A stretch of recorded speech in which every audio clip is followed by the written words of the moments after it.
A través de los años ha existido un enorme debate para deducir quién fue el que se le apareció al rey Saúl cuando éste visitó a la viuda de Endor.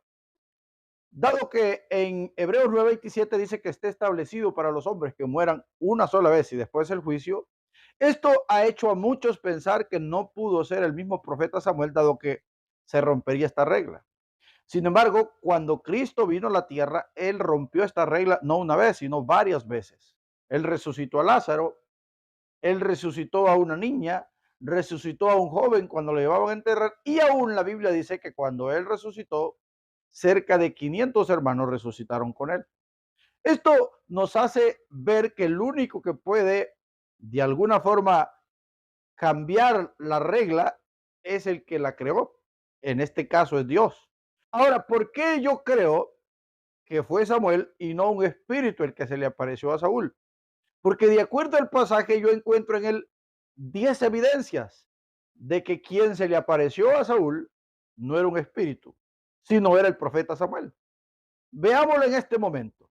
Bienvenidos a lo que la Biblia dice.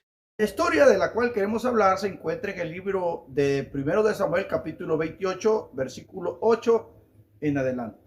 La primera evidencia que encontramos es que Saúl, cuando va donde aquella mujer, es él quien le pide que le haga venir a Samuel, no un espíritu.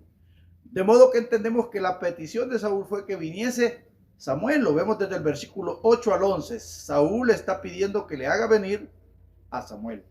La segunda evidencia la encontramos en el versículo número 12, donde la mujer, cuando ve que aquel personaje viene hacia ella, se asusta. La pregunta sería, si esta mujer estuviese haciendo descender un espíritu a lo cual ya tendría que estar acostumbrada, ya que era una bruja, una hechicera, no tendría por qué haberse asustado. Pero el que ella se asustara era una evidencia de que esta mujer estaba viendo algo que ella no había invocado. En el versículo número 13 vemos que la mujer, al ver lo que venía hacia ella, entendió que quien le había hecho esa petición no era cualquier persona, sino era el mismo rey Saúl. ¿Por qué esta mujer tuvo que haber entendido eso? Porque lo que ella estaba viendo no era un espíritu a lo cual ella ya estaba acostumbrada, como dije hace un momento, sino que era el mismo profeta. Y ella entendía que quien le había hecho esa petición era Saúl, porque era el único que podía estar en ese momento deseando conversar con el profeta Samuel. En el mismo versículo 13 notamos que esta mujer, cuando vio venir aquello sobre ella, no dijo que veía venir un espíritu, sino que veía venir dioses hacia ella. No entendemos la razón por la cual ella estaba hablando en plural, pero sí estaba hablando y entendemos que estaba hablando de algo sobrenatural. No hablaba de un espíritu, como dije, algo que ella, con lo cual ella estaba relacionada, sino estaba hablando de algo que para ella era asombroso, a lo cual ella no tuvo palabras para describirlo, sino que dijo, veo que vienen dioses, dando a entender que aquel personaje que venía hacia ella no venía solo, sino que alguien lo traía. Número 5, en el versículo 14 dice la Biblia que la mujer vio que un hombre anciano venía hacia ella. Ella no dijo es Samuel, porque a lo mejor no lo conocía. No era cuestión de que ella estuviera tratando de engañar a Saúl, sino que cuando Saúl le pregunta qué es lo que veía, ella le dijo, veo que viene un hombre anciano. Y precisamente Samuel cuando murió ya era un anciano. Aquello era tan evidente, tanto que cuando Saúl le pregunta a aquella mujer y le dice que se lo describiera, cuando la mujer lo describe, Saúl mismo dice, es Samuel. Número 6. En el verso número 15, la Biblia misma afirma que quien se le estaba presentando a Saúl era Samuel. La Biblia no omite esta verdad al decirnos que Samuel era el personaje con el cual Saúl se entrevistó. En ningún momento la Biblia deja ver que aquel personaje sea un espíritu engañador, sino que la Biblia aclara y afirma que era el mismo profeta Samuel.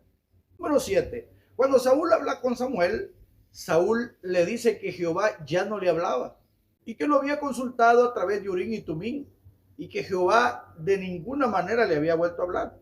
A lo cual Samuel le responde, y si Jehová te ha desechado, ¿qué quieres que yo haga? Esto nos habla del hecho de que Samuel no le dio ninguna esperanza. ¿Qué es lo que cualquier espíritu mentiroso hubiera hecho?